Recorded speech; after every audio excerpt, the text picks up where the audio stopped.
Are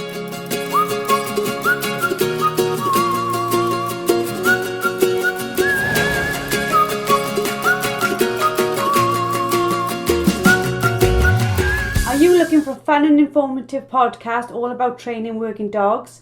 Look no further than the LWDG Pod Dog. This weekly show is hosted by me, Joanne Perrott, founder of the Ladies Working Dog Group, and I chat to experienced trainers and experts in the field who will give you helpful tips and advice. Whether you're just getting started or you've been working dogs for years, this podcast will have something for you. So pull up a chair, pour yourself a cup of coffee and tune in to LWDG Pod Dog and let us help you build a better bond with your best friend. Hello and welcome to another episode of LWDG Pod Dog. This week I am joined by Society member Tracy Wisoska.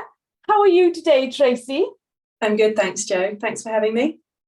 I'm really looking forward to our chat, our podcast, all about the topic, which is taking a breath at 50. Now, you and I came up with this topic, chatting about your sort of background and your history and how you got to where you are today. So can you tell the listeners all about your background? Okay, so I, for the last 12 years, have been a canine behaviourist. I started that following the death of my most precious dog, so I'll just go back to that slightly. So I had two Rottweilers in my previous life, most wonderful dogs, and because I chose to have big dogs, I found myself very quickly on the blunt end of the public's disapproval of these type of dogs. And the first thing that occurred to me is after a gentleman told me that my dog should be muzzled when out in public because they're on the dangerous dogs list, I thought, do you know what? I need to know what I'm doing here. So the first thing I wanted to do was make sure my dogs were really well trained. And the second thing I wanted to do was find out about dog law. So two things sparked an interest straight away there. So I started to read a lot about dog training. Now we're talking back in 1996, 97. So quite a long time ago. So obviously the dog training has changed an awful lot in that time. In fact, the breeder that I got Jewel and Diesel from told me I should use a choke chain. And at that time, I didn't know any different. So I bought little puppy choke chains for my dogs, but very quickly just thought it was more the look. I thought this doesn't go with me, so I bought flat collars and started from there. But I made a conscious decision then to make sure that my large dogs were really well behaved in public, and they were. And I, like I said, I also then started this journey of learning all about dog law. So the first thing I found out was Rottweilers are not and have never been on the dangerous dogs list. And therefore were not required to be muzzled in public. And then Jewel became my rock as my husband, my first husband, and I decided to split. And like many people, you know, your dog is not only the reason you have to get up in the morning, they become the reason that you want to get up in the morning when things go wrong. And they just take on a whole new importance in your life when things don't go according to plan. So as it was previously sort of decided, Diesel went with my husband, went to live with him, and Jewel stayed with me.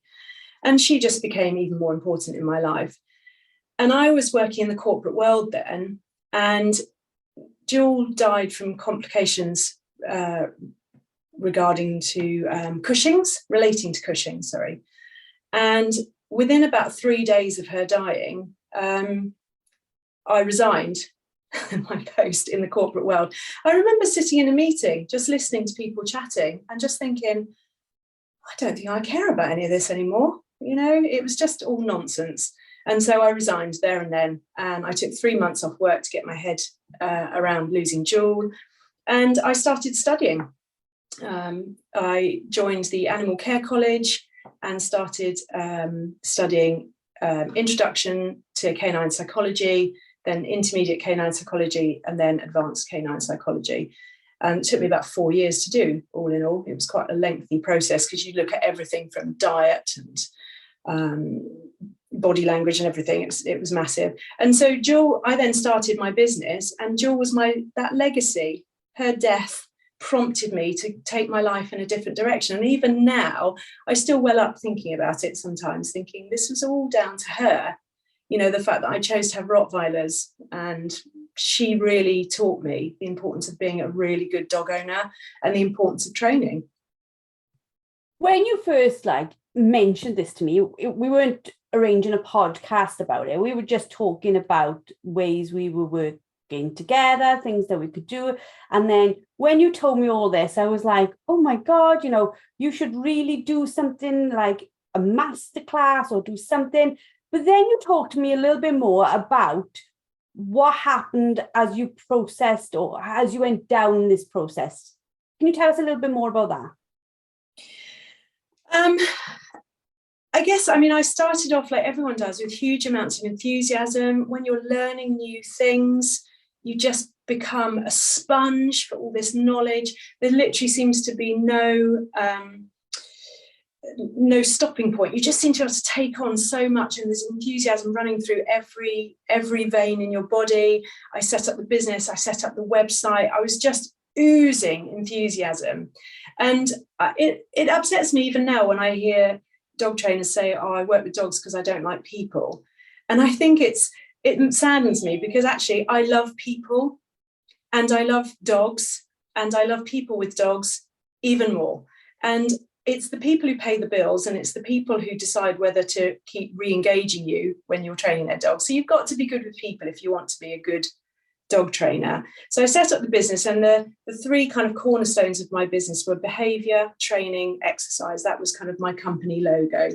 So it was about understanding the correlation between the right type of exercise, the right amount of exercise, training your dog for life skills, and often, looking for chinks in the armor where things are going wrong, and perhaps you need to understand the emotion that's driving some behaviors, as your dog is progressing through their life.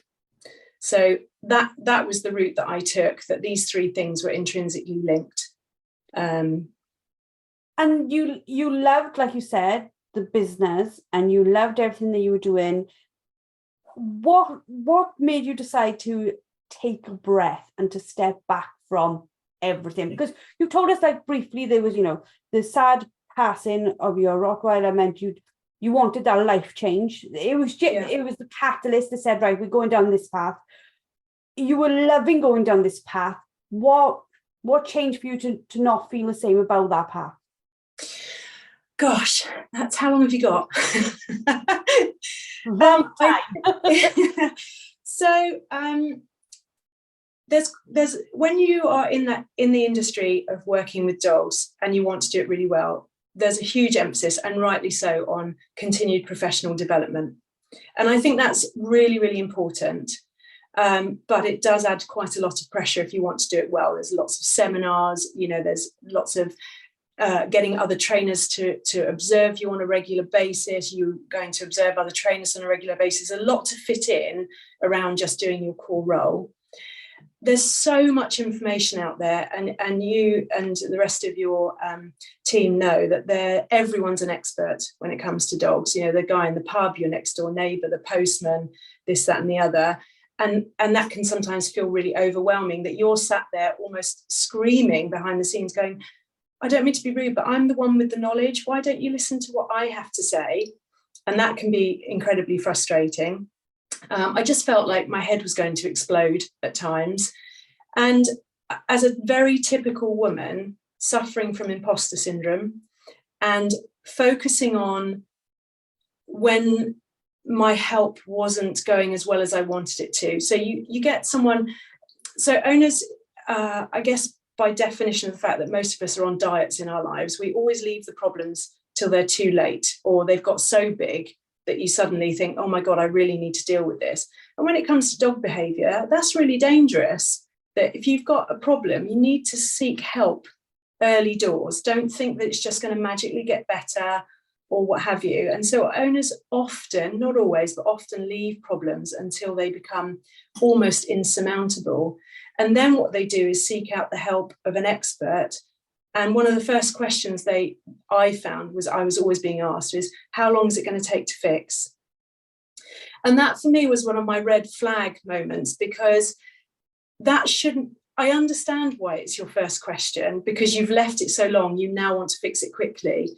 But actually, you then end up sometimes dealing with owners who will literally do whatever it takes, regardless of the detriment it may then have on the relationship between them and their dog, just to stop this current behaviour that they're really struggling with, which, had they dealt with it a year ago, would have been quite quick to fix. I don't like the word fix, by the way, but you know what I mean. Yeah, and the sort of what you just said there is very much like you said, our diet culture. We're not, very rarely are we proactive, we're normally reactive. It's like, oh, I'm going on holidays or something, so now I'm going to deal with this. And we have waited till it's too close. And then we do tend to do something, you know, and when I say we, I'm talking about the UK or even the global way of dealing with like being overweight when you're trying to go to something like holidays. We will do something massively drastic, not in any way something that we can consistently do in life, nor should we. So instead of having this like general, gentle, healthy, proactive plan we followed for a year, we will eat eggs and cabbage water for 3 weeks to get ready to go somewhere. And then we are starving, we are hungry, we're not in the right place. And then we do that thing. And you're very right. People have got a dog that's screaming on the end of a lead, or is doing something around the house, chewing everything, and you literally cannot move without that dog annoying someone in the family. And then they just like, at the point where it's like, I have to stop it now, or my partner or husband or somebody has said the dog has to go. So the place that they're even starting trying to fix something from is one of drastic measures, isn't it? Yes. And anyone who knows anything about dog behaviour, dog training, knows that the quick fixes always have fallout. Always. You fix part or the whole of one problem, and something else has bubbled away underneath while you've done that, while you fix that one problem, and then you end up with a much bigger issue in the long run. And it's sad. And I think, you know, going back to your question about why I had to take a break, I genuinely I just felt a lot, I was very happy a lot of the time, and so many of my clients gave me such joy, and we giggled a lot and all of that. But it just kept building, that I have this overwhelming sadness in me that I knew that I couldn't carry on. And not long before I finished, I went on a webinar, because the title was just brilliant. It was run by an amazing animal behaviourist called Sarah Whitehead, and she ran a webinar called Why Being a Dog Trainer Might Just Kill You. And I thought, what a great title. So I hopped onto this webinar, and it was absolutely brilliant. And she was talking about how dog trainers are a type A personality generally. So these are the sort of people who often go into nursing and teaching. You know, we have this sort of caregiving approach. So typically our sort of personality traits, we're hardworking, often ambitious, can be impatient, definitely workaholics, good at multitasking, take on far too many responsibilities. Is this sounding familiar, Joe? Get easily frustrated. But in amongst all of that, we're very caring and giving, to the point that we don't know when to stop. So we give so much of ourselves to our clients and their dogs. And even when they've gone home or we watch them walk back to their car, we're already going back into our house thinking about them and their dog tonight and tomorrow. And we just don't stop. And it becomes this, you know, this real thing. And the problem for personality A type people is that when you then drip a load of stress on top, we are the type of people who crash. We become really intolerant. We can say inappropriate things because we've just got to the end of our tether. And Sarah described something that was very, very apparent to me, which is compassion fatigue. And those two words, I thought, oh my God, that's it. That's what I've got. So I'd say again, it's compassion fatigue. So you've given so much of yourself to be compassionate, to where inexperienced owners go, things wrong with their dogs, like we all do, but you just go, I can't help you anymore. I just can't help you anymore. And it became very apparent to me that that's where I was heading. And like we've talked before the podcast, and there's quite a lot on my shoulders at the moment. But you're quite right, aren't you? That whole like, you don't break a one thing, you break a lots of things. And I'm very aware of my personality and my behavior. So I will put in things to buffer where I know I'm going, because I've been there many times before. So I will put things in place.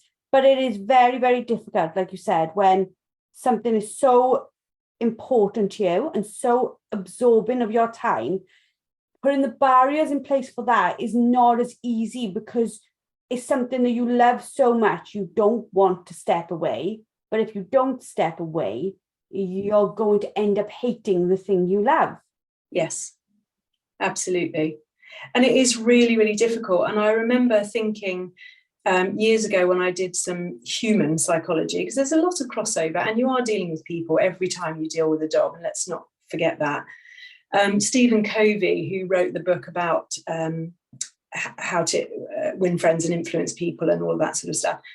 One of his key messages, though, is really important. I still live by this now, is seek first to understand before being understood. And for me, that's really apparent in the dog world. We need to think more about seek first to understand our dog's perspective, how this is for our dog, what's their map of the world, before trying to, push what we need from them. If we can see things from their perspective, often that unlocks the very obvious answer of how to, again, don't like this word, fix things. And I feel, again, it's you want to, even when owners are telling you things that you're literally sitting there going, oh bless you, this is just awful. You're still trying to understand why on earth they've gone down that rabbit hole. And then that comes back to the whole thing of there's just too much information out there for owners. When we talk about like compassion fatigue or even knowledge fatigue or all these types of fatigues, we live in an incredibly mentally busy world. I look sometimes, I've got 2 screens in front of me. I've asked my husband to find one where I can have 4. I've got my Surface Pro on, I've got my iPad on. I have a child who's homeschooling now, so it comes through the door into the office probably about 15 times a day. And I actually love her doing that. But she's like got questions and she's got a laptop and she's asking me things. And like the phone is ringing and all these things. And I think, how on earth, as we get older, the demands on us become more and more. And I didn't see it, I'm not at 50, I'm 43, but I never saw. All right, rub it in. I never saw, though, the fact that as you get older, everything will get more organized, but it doesn't. It just becomes more overwhelming, I think. Yeah, because that age-old adage that the more knowledge you have, the more questions you have. And so I hoped when I started the business back in 2010 that because I had spent all this time studying, I'd have all this knowledge and everything would become clear. And it did to a greater extent. But as the years then go on, you start to question that knowledge because things change and you talk to other people and you widen your network and you have different perspective and you read different books and all of that sort of stuff. And so this knowledge that you were quite comfortable and confident in just keeps opening up these chasms of, but what about this? Well, how does that now relate to this? And what about and it just, your head just wants to explode. And I met a client once, the most lovely guy, he was a farmer, and he rang me and he said, oh, I've got this dog, Flo, I'll never forget, a little black Labrador. He said, I've got this dog, I need to do some work with it because I want it, obviously, because he's a farmer, I need to do some work with it because I want to get it out picking up and what have you. And he rocked up at my paddock on the wrong day to start with. I had to send him away and come back the next day, bless him. He came back the next day with this dog. She was on the back seat of his truck. He didn't even have a lead. He's so disorganized.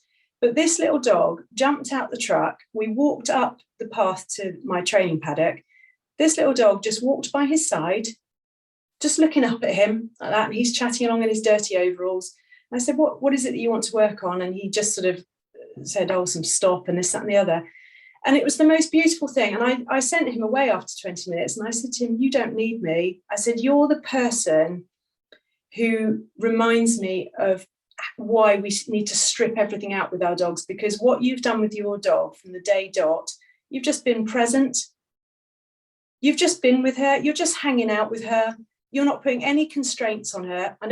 I know we have to teach them behaviours and all of that skills, but what he had done is forged the most beautiful relationship by just being present with this dog, to the point he didn't even know where his lead was. But they had the most beautiful connection, and it just made my heart sing. And I thought, I know it's hard when people are working in offices and this, that, and the other, but sometimes I feel like we just spend too much time worrying about the things that aren't really that important. I think if you go to most like farms and smallholders, wherever, the man with the dog. Like my dad had a collie and her name was Sam, and she would do anything for me. I used to take her to agility and everything. And then a bit like the Spaniels, he'd walk out the door, Sam would no longer be mine. Sam would be like at dad's heel and she'd go. But I think you're right. Like when they're very clear and concise about what they don't want. They don't worry about all the other things. It's like, up, like they'll say to them, up on the quad, up me. It's just up. There's not like, up, can you get up there for me, Sam? Because I'm going to be taking you somewhere. There's not this whole like lady conversation. It's like, up, sit. And then she'd sit there wherever they went on the back. Didn't, like you said, didn't tie her in. She was on the back of a quad. She could have died. All the women things we think of. She was just there, and Dad just knew she'd hang on, I think. Do you know what I mean? And then you'd get somewhere, and then he would tell her what he wanted to do, and then he'd say sit. And it was just very simplistic. So even as a pup, she learned quite quickly what she needed to do for Dad. And it wasn't overly complicated for man nor dog. No. And when you look at the majority of us who are on the Ladies Working Dog group, the majority of us have gun dogs, and some of us actually want, we do shoot with our dogs and what have you. And I know retrieving, as Claire has said many times, it's a 7 or 8 stage process, and it can be very complicated.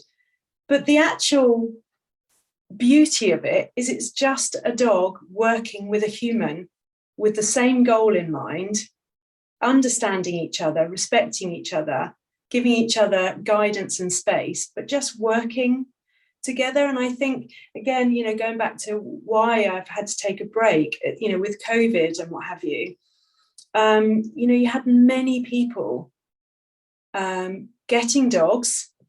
Some turned out fantastically, but they're not necessarily the majority. And getting a dog that they don't really understand what that dog's role is in their life, or their role is on the planet, like a working cocker spaniel. I'm here to hunt, to put food on your table and this, that, and the other. And it just felt like a real kind of starting to become a real mismatch, as to the reasons why people were getting dogs with very little understanding of dogs in general, and even less understanding, of the breed that they had chosen. And it just becomes you don't even have a good starting point then. I think COVID, I'm quite interested in psychology, but I would probably like to at some point sit and talk to a psychologist about this if I had time. But I think our perspectives and values in life really they massively change. Because if you look, for example, even at employment, people went to work all the time, lorry drivers, nurses, whatever, outdoor instructors like my husband works in, and they just did they did the job. But I think somewhere in COVID, we learned to, and it's not a bad thing, it's an awkward thing for employers, but we learned to value our time and having time to ourselves and doing what we wanted to do. To the point where I think when people saw the dogs and thought, oh, I want a life where I walk around and I want you to be by my side. And their behavior was truly, they wanted it with the best intention. We've all hit this thing now, I think, coming out of it, where we suddenly learned to value our lives and our time and being with our family. And this dog fitted in that a little bit. And now we've all been come out, and suddenly, like that year we had where we were in, we were out, it was like the hokey cokey, that nothing really got back to normal. But now I think we have, if there is such a word, got back to normal. It's a massive culture clash, I think. What we felt, what we enjoyed, what we experienced, we're not prepared to give that up. I mean, I think there's almost this like energy of, I don't want to say disappointment, just people just thoroughly depressed with the fact that they have to go back to what life was. I think disappointment's quite a good word, because I remember thinking, as the eternal optimist that I am, which is part of the reason, again, I had to have a break, because I think, you don't realise that optimism takes quite a lot of effort sometimes, even if it's quite a natural thing. But I remember thinking, for all the things that come out of COVID, I hope it brings more kindness, that people are kinder to each other, because we've all been through this really tough period, and all of us, without doubt, have been affected on many different personal levels and professional levels. And it makes me sad, and I am disappointed that we have gone back to normal, where people still cut me up in their cars and are rude to, shopkeepers and shop workers and doctors, receptionists. And I just think, God, have we really learnt nothing? That's the interesting part of this, though. I think, we were all standing on the streets, like clapping for nurses and wherever, and there was a feeling of community. Yeah. I think we haven't gone back to normal. We've come back out, and I really do sense, and I don't know whether it's just me, I'm sure there's other people who feel it, I'm sure you feel it, there's a huge anger. It's almost, I don't know, the world seems really angry right now of what it's had to come back into, because for a time, we say like about all the screens, the man and his dog, for a while it was just us and life, wasn't it? Or everything else was stripped away, whether we liked it or not. It was all stripped away, and we had to go, oh, okay, this is what it's like to sit calmly in the house and not to have to go anywhere, and cook a meal, and maybe be simplistic about our meal because there's not much things on the shelves and all those things. We went back to basics in such a way, in such a fast way, and we talked about the speed we do things and the drastic. We went drastically back to a life we have never experienced and found out we loved it. And now we've drastically been thrown back out into the life we had and gone, oh, this life really, really sucks. Yeah, and it takes me back to the farmer with Flo, because this was before COVID, him and Flo were just focusing on the basics in life. Let's just hang out together. Let's just be together and enjoy the sunshine and enjoy the rain, and let's just be together. And I think now we've come out of that. A lot, again, people with dogs have suddenly overcomplicated it all again. And, I know you guys have talked before about overstimulation and far too much enrichment for our dogs. And, when did we lose sight of, let's just teach our dogs to settle and to chill out, and to be able to do that for many, many hours without needing stimulation. We've got to do, licky mats and snuffle mats and da-da-da-da-da. You go, actually, it's fine just that your dog is just settled by your feet or not by your feet on their bed in the kitchen, and that's okay. We don't have to be doing. We are human beings, not human doings. It's okay to be and just stop and breathe and go. See, I've got friends who have this, is it FOMO? So yeah, this is all above my pay grade because I'm old and wrinkly. But in discussions with my friends, apparently I'm a JOMO. So I have the joy of missing out. I'm delighted when I realise I haven't been invited to things, or I haven't had to put things on social media. And I'm like, yes, that I'm all over that. For me, it's about me, my little nuclear family, my dogs, breathing. You guys carry on at 100 miles an hour. That's not for me anymore. I've never heard the JOMO thing, but I think I'm with you on it. I've got to be honest. I think it's a beautiful place. Yeah, well, yeah, I think there's something nice of just saying, when I was growing up, apart from the fact that we had like the small world in this type of life, my mum and dad loved people around. They loved it. So, like, my father was thinking it, the man covered in the overalls and like covered in mud and whatever. And my mum loved, like, people would turn up and she would love, she still loves it now. She would like say, let's cook a meal out of nothing. And she'd like feed like 15 people. And our kitchen was constantly full. We'd be going to bed at 11 o'clock night, me and my brother. There's only like 11 months between us. And he's like, literally, I would go to bed, he'd go to bed, and he'd be like, oh, there's people here again, like literally. And growing up now, we don't, Raymond's probably more sociable than me. I will come out into the world, like the game fair, wherever, and I will see everybody and will love everybody. But when I come to my house, I don't think I even invite people to my house. And it's not because I don't like people, it's just I just want a space where nobody else bothers me, like just my space. I want to walk around in a pair of shorts and a t-shirt and not have a bra on, and don't particularly care. And I don't have to look tidy, and I scrag my hair back in a bun. And I really don't give a crap. I just want it to be me and my family, my dogs. Yes. I think then if you then simplify, because we keep bringing it back to dogs because that's important to us, we then like this simplified life. But then we do what you just said, which is go like, dog, let's just do 3,000 things with you.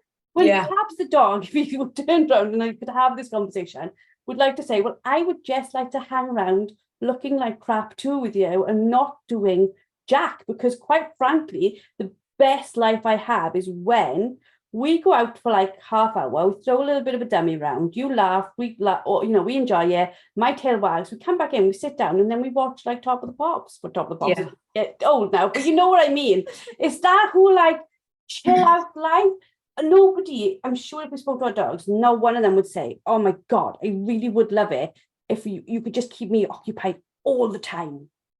Exactly. And I think we've just, again, you guys have done podcasts on all of this sort of stuff, but it is, we've gone too far into this position of we have to be doing something with our dogs all the time. I mean, at least probably 4 days a week, Dutch, Lucia and I will go for a wander, and at some point on the walk, I'll just sit on the floor, and the three of us just, the dogs will, after a couple of minutes, just go, okay, we're doing the stopping thing. And we just sit, watch the world go by, the birds, because it's just that it's okay just to be together. We don't have to be doing anything. And I'm just a firm believer that is the basis of that relationship. It's not about what are you going to give me? What am I going to get out of this? It's just, I'm okay just to hang out. So when you decided to go, that's enough, I'm closing my business, I'm stepping back, life is going to stop pushing me 100 miles an hour. What was that like? Was you like, oh my God, what have I just done?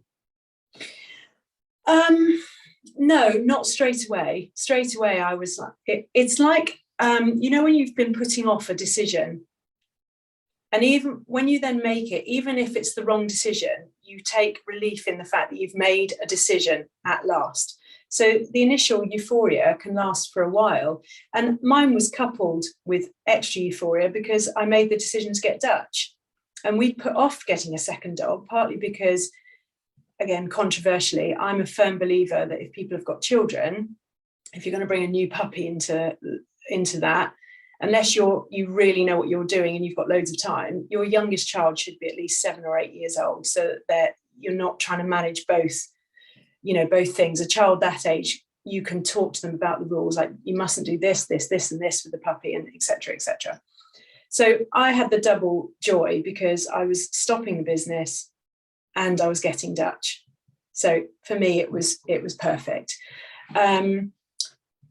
Very quickly, I would say within a few weeks, I missed the interaction with some of my regular clients. There's no doubt about it. And I missed the sense of, I've made a difference to someone else today. But what I had to do was then realize that I was making a difference to me. And as women, we hate putting ourselves first, and we certainly hate saying that we've put ourselves first. But through some difficult times, my friends have been through difficult times, bereavements and cancer and all sorts of things, that you realize that it is not selfish to put yourself first. It is absolutely essential. and to check in with yourself and go, am I okay today? Am I okay? Because if I'm not okay, I'm not going to ask other people if they're okay, because I'm no good to them anyway. Until I'm okay, I'm no good to anybody else. And so I had to replace that feeling of feeling like I'd made a difference to someone else's life through helping them with their dog, to going, I'm making a difference to my life. I was, dare I say it, a better wife, definitely a better mother. I was always a brilliant dogger. No, I was filling lots of my own tick boxes, and it suddenly felt quite good to selfishly keep bits of me every day for me and my family and not give away so much. I wonder though, like, not to go back to the COVID thing, what you just said there, was it a case that we all got to be better mums and dads and sons and daughters?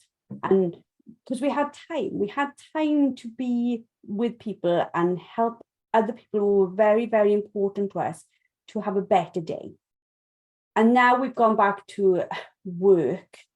We are, for a lot of people, that's been stripped, being home when your children go to bed. That's been stripped from lots of men and lots of women who don't have that now. And then we wonder where that anger comes from. It's the fact that you've taken from people, not taken from people because we shouldn't have had it to begin with. A dreadful disaster happened. But is it a case of now we know what we're missing now, and now we're angry that we have to miss it? Yeah, and it's a difficult one, isn't it? Because we were fortunate that in the first lockdown we had the most beautiful weather, and I think we and our planet needed a break. But then it became difficult to maintain that break because people were losing their jobs and their quality of life because of financial pressures. So lockdown then took on kind of the evil side. So it became difficult. And I think that in itself then created emotional conflict for a lot of us. Like, I'm really enjoying the break, but now I'm really worrying about financial security and this, homeschooling and this and the other. And it goes back to the things that we understand about our dogs, that although the brain is a hugely complex thing, I used to sometimes say to my clients, because you don't want to overcomplicate terminology, let's imagine the brain is split in half. You've got one side for thinking and one side for emotion. Emotion drives behavior in us, in our dogs. And the key to unlocking the reason why we do things is to understand, well, what emotion is driving that behavior? So that, like you said, we all became better husbands and wives and brothers and sisters and daughters because we had the time.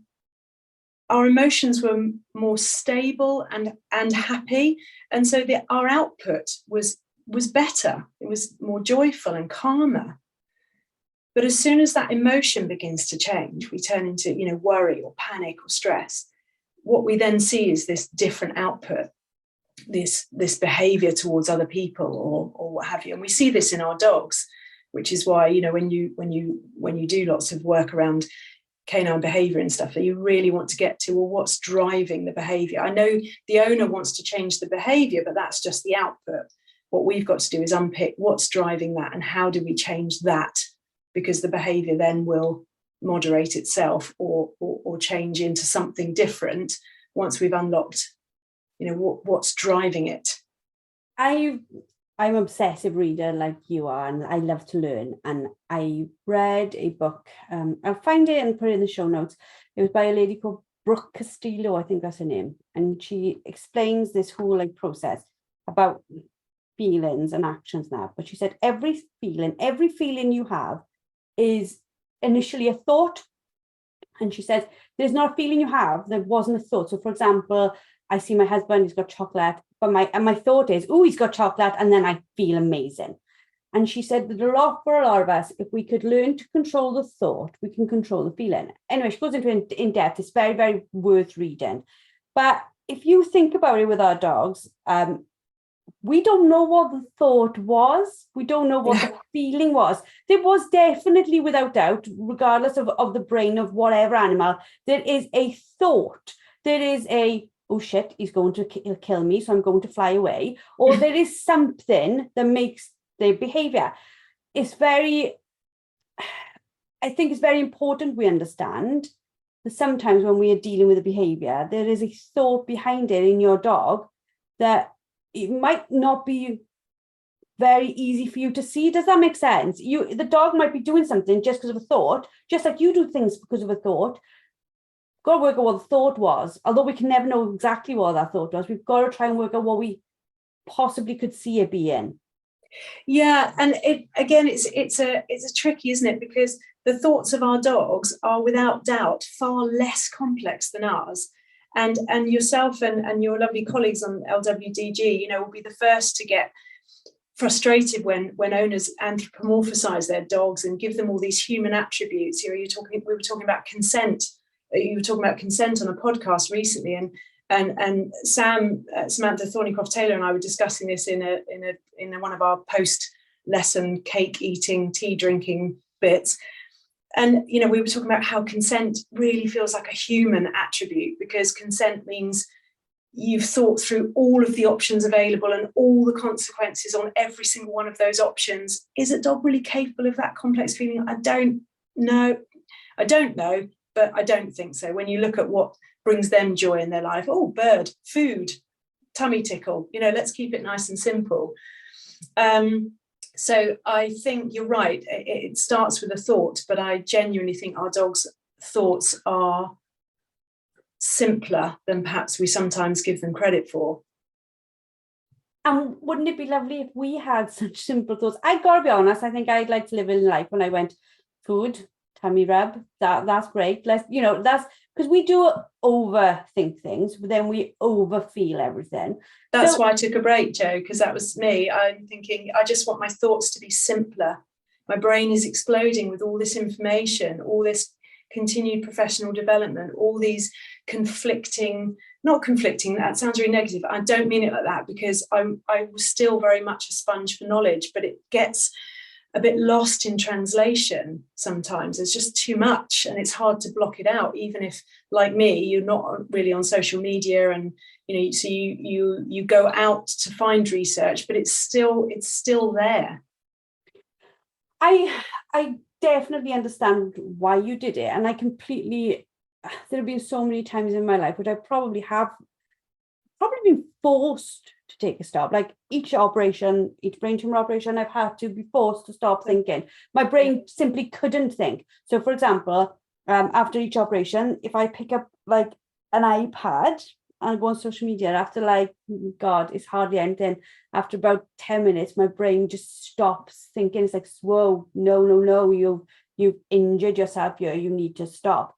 I think for us, as we get, not as we get healthy or as we get things, but we don't do anything when we are normal. I hate using the word normal, but where we're not injured and where we're not, in certain situations, we just tend to allow so much stuff to attack us, don't we? We don't say, actually, I'm taking a break until, like you just said, you got to the point where we get an obesity where we just go, oh, too much, I've got to do something drastic. You then got to too much drastic.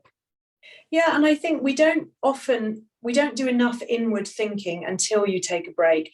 So I was realizing with this compassion fatigue that my emotional resilience, if it was just going down and down and down, and that's when you realize things are going wrong, because we would describe it perhaps as it being on a short fuse. So little things were bothering me. I'm thinking, why can't I cope with this little thing? It's because my resilience was so low, and it was just getting smaller and smaller. And I think about those little egg timers that you tip over and you see the sand. And I was thinking, God, I feel like that, like my sand is right at the bottom. And how do I turn this on its head to get my emotional resilience back up to a place where these knocks, and they weren't, a lot of them weren't even real knocks. I wasn't having clients going, oh, you're terrible, you haven't fixed my dog. It was nothing like that. It was all internal.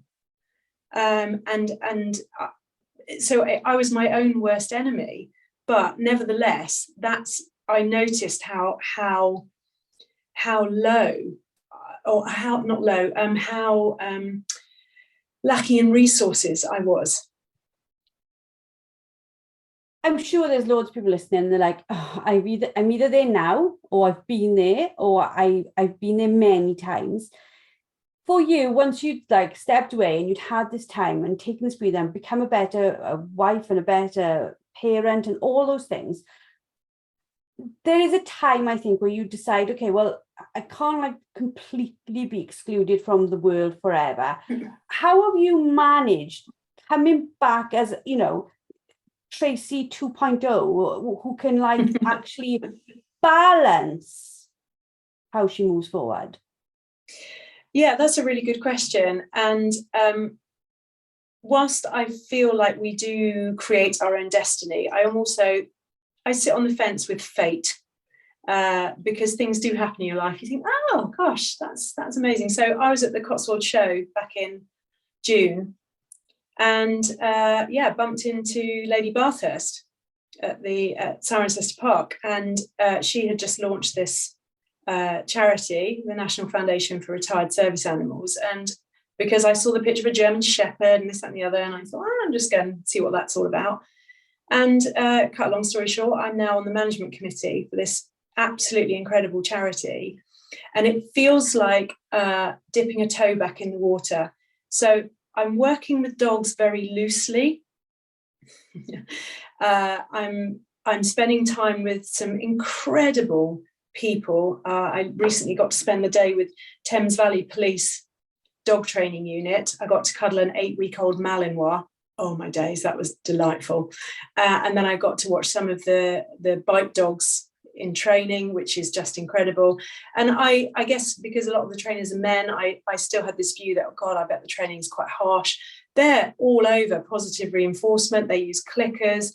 They just completely understand how to train these dogs in a much more sympathetic way than they did perhaps 20, 30 years ago. So I was joyfully impressed by that. I'm getting out there talking to people about what happens to these amazing dogs and horses when they retire, that the government funding stops, and how it's really important that we provide financial support for these dog handlers who want to hold on to their dogs, rightly so, on the day they retire.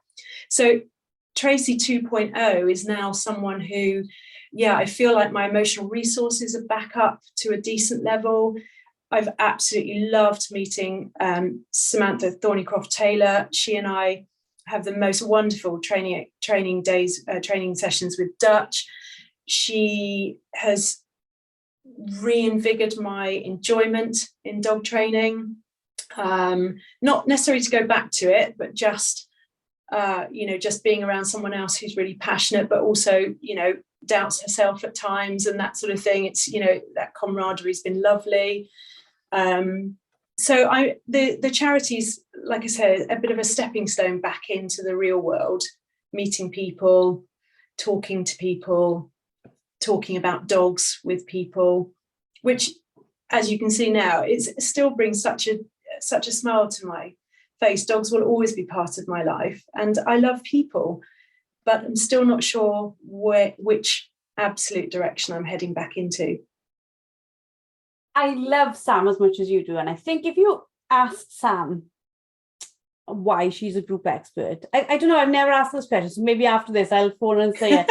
But she would probably really downplay why she is there. And I'm always, when I train with her, when I talk to her, there's this like really quiet, clever wisdom that she doesn't withhold, but you just never see, you've got to go and start, like, sometimes a conversation with Sam, you start talking to her and I'm like, I could talk to her for hours because she just knows so much.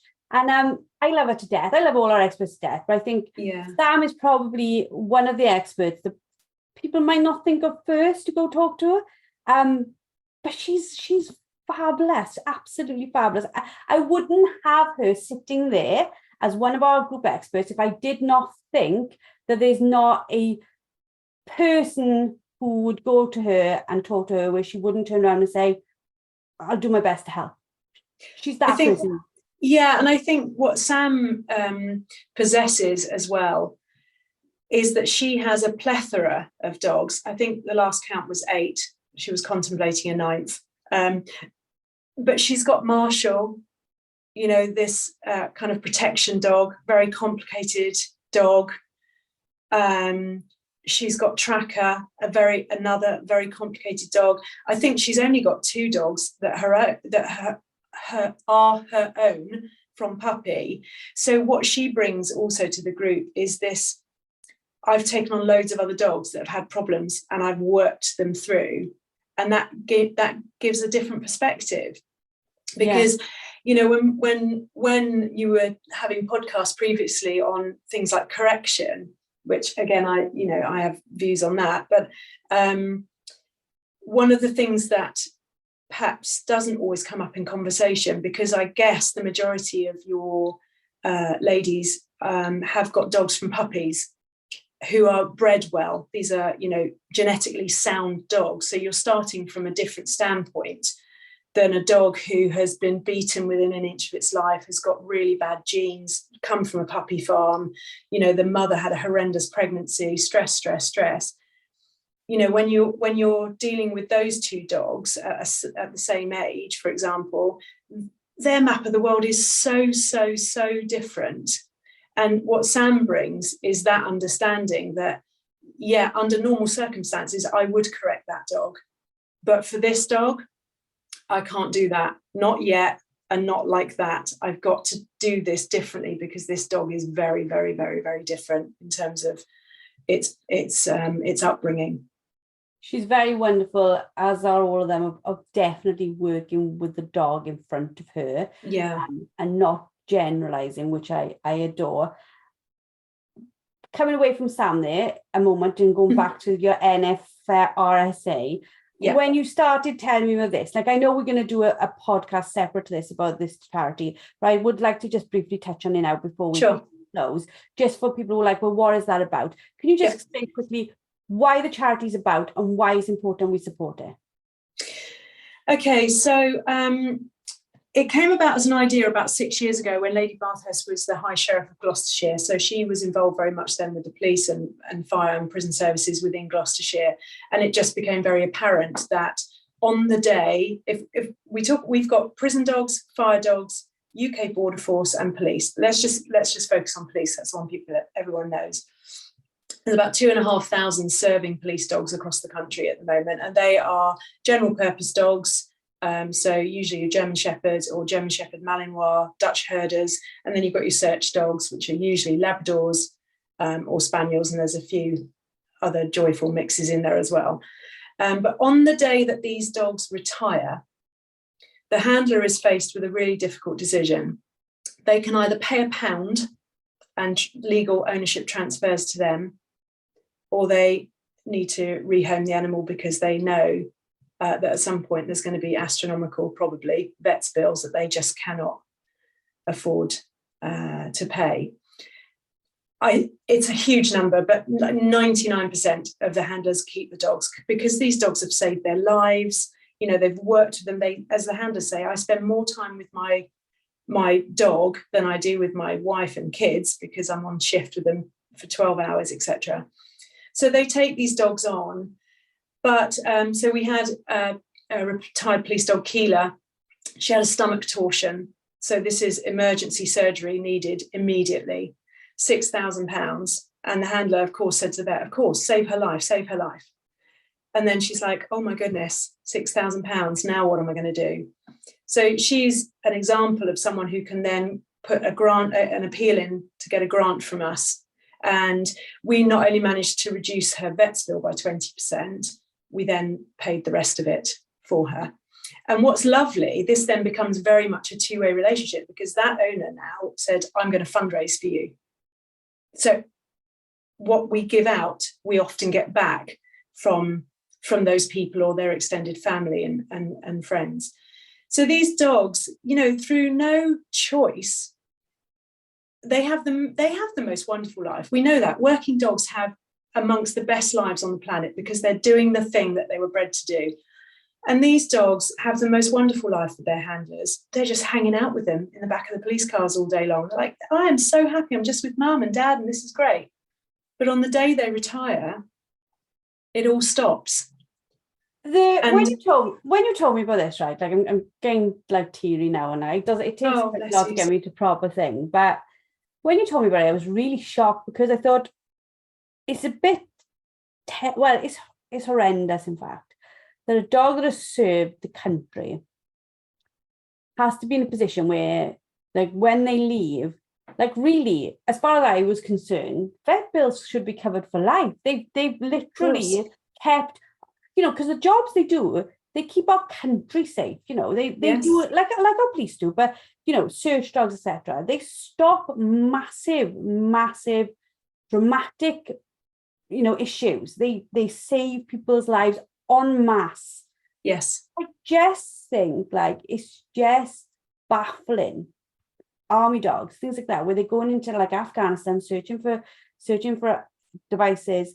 They save our people, and I just couldn't believe that it wasn't just a given that they would be taken care of for life. We're talking about dogs now. It's police horses as well. That's right. They would have that, and for somebody to have to make that decision, oh, I'm going to take you on. You've had a really beautiful life, but you've had a really hard life. So the chances are every dog, as it faces old age, is going to face a lot of complications. Yes. But you are probably going to face more because the wear and tear on your body. You didn't Yes. boot around and go for the park every day for a little walk. Chances are you were flying around places doing things that were really hard and really dramatic for you to do. Yeah, and can you imagine being that dog handler? I was chatting to some recently where they said, they're in that position, so they've got a criminal, they know there's a criminal, they know he's armed, and the choice you have is, well, it's not even a choice. The job you have is to send your dog in, knowing that dog could die within the next couple of minutes because that criminal may think nothing of stabbing that dog just to get away. And this dog is, I'm welling up as well, Joe. Can you imagine being that person that has to make that decision to send their dog into what they know is a life or death situation? But the dog is a police officer. You've now got that is his crying. I know it, and you're absolutely right. There has to be money for them, but there isn't. And one of the I was lucky enough to sit in a meeting next to the head of the dog, I won't get this right, dog technical training unit for HM prisons. And he said, the worst bit, when the dogs retire, we have to fill in a disposal form. They call it a disposal form. And he said, because they're an asset, and because then they're no longer an asset, we are disposing of the asset. He said it's horrible, but but unfortunately, these dogs are not the right dogs to be rehomed in the majority of situations. Some of the search dogs, the USAR search dogs, so these are the urban search and rescue dogs, the sniffer dogs, but not your general purpose dogs. Because you imagine how careful you would have to be on the cues and the commands that you give that dog in retirement. So when I went to Thames Valley Police, the head trainer was, scruffing this beautiful dog. They were obviously really good friends, him and the dog and the handler. And then he wandered off, came back with the big Kevlar suit on. And as soon as he turned to face this dog, the handler just said, watch him. And on that command of watch him, the dog was like, rah, rah, rah, rah, this, to a person that he knew. But he'd been told to now watch him, and watch him initiated this horrendous noise. I mean, it's scary. But I just thought, God, imagine if you were out in the park with your retired police dog and someone just happened to say that word, all hell would break loose. So these dogs are not eligible for rehoming. They have to stay with their handler. But it's just sometimes an insurmountable financial burden. And we are now there to help. I should say, however, there are some fantastic local retired police dog charities. There's about 16 across the country. So there's already loads of work in place to help local constabularies. The NFRSA has come in at a national level to provide support for the local charities that are already doing a great job. But with the backing of Lady Bathurst, we're hoping to be able to raise huge amounts of money every year to really support nationally. I think it's incredible, and I think it's such an eye-opener. I'm sure there's people listening who are like, I didn't know that, I wasn't aware of that. We will put the link to the charity in the show notes, and we are going to do a podcast completely on it, so that we can get way more information on it. And I am a firm believer that even if all we can do is spread awareness, it makes a huge difference to how things are known about and how things can be supported. So if all you can do is give your time and share on Facebook and things like that about the charity, if that's all you have to give, that is enough. Just please do that for them. I think it's really, really important that we're all aware of what's going on. Thank you very much, Tracy, for an incredible podcast. I'm sure you've had other people crying now. I can't believe we just both cried together on a podcast.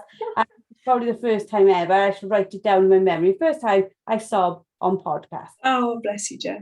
But I do believe that, like you said, even simple things, like sometimes when we're out working our dogs, there's times we think, oh, I don't really want to send you into that bush or send you across that stream, and we have to make a decision. And it's a simple decision to make. Like you said, these people with these police dogs, they don't have that choice. The dog is going in, and that's the end of it. From them. And thank you for bringing it to our attention. Thank you. If people want to find you, you are a society member, yes? I am. And they can always come and say hello to you in the society groups. And how do they get hold of you as part of the NFRSA? Is there a way of getting hold of you if they want to help you, if they've got fundraising ideas?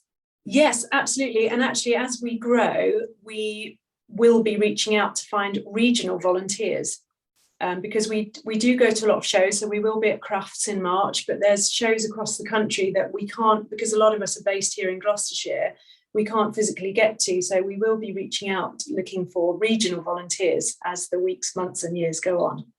So you can send an email to our main mailbox, which is info@nfrsa.org.uk. Or you can direct any information to me, which is Tracy, TRACEY, Wysocka, WYSOCKA, @nfrsa.org.uk. Fabulous. I love the way that you guys have the sense to go NFRSA on your website, because I'm like, the ladies working dog group, there's just like too many G's, too many like everything. I'm like, why didn't I just write the LWDG to begin with on every single page? It would have been so much easier. Much easier. But lovely. Thank you for your time. Thank you for a wonderful podcast. Thank you for having a conversation with me. Thoroughly enjoyed it, and I'm sure our listeners will too. Please, as listeners, let us know what you think. If you want to chat about anything that we've discussed about, we are always here for you. I'm going to say goodnight to you now, Tracy. I'm going to say goodnight to the listeners, and we hope to speak to you all next week.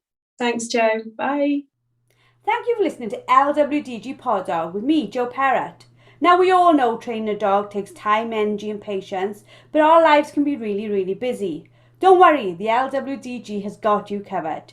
Join us for our free planning workshop, where we'll show you how to use short 10-minute training sessions each day to fast forward your dog's education. Our experts have years of experience in training dogs and will help you get started on the right foot.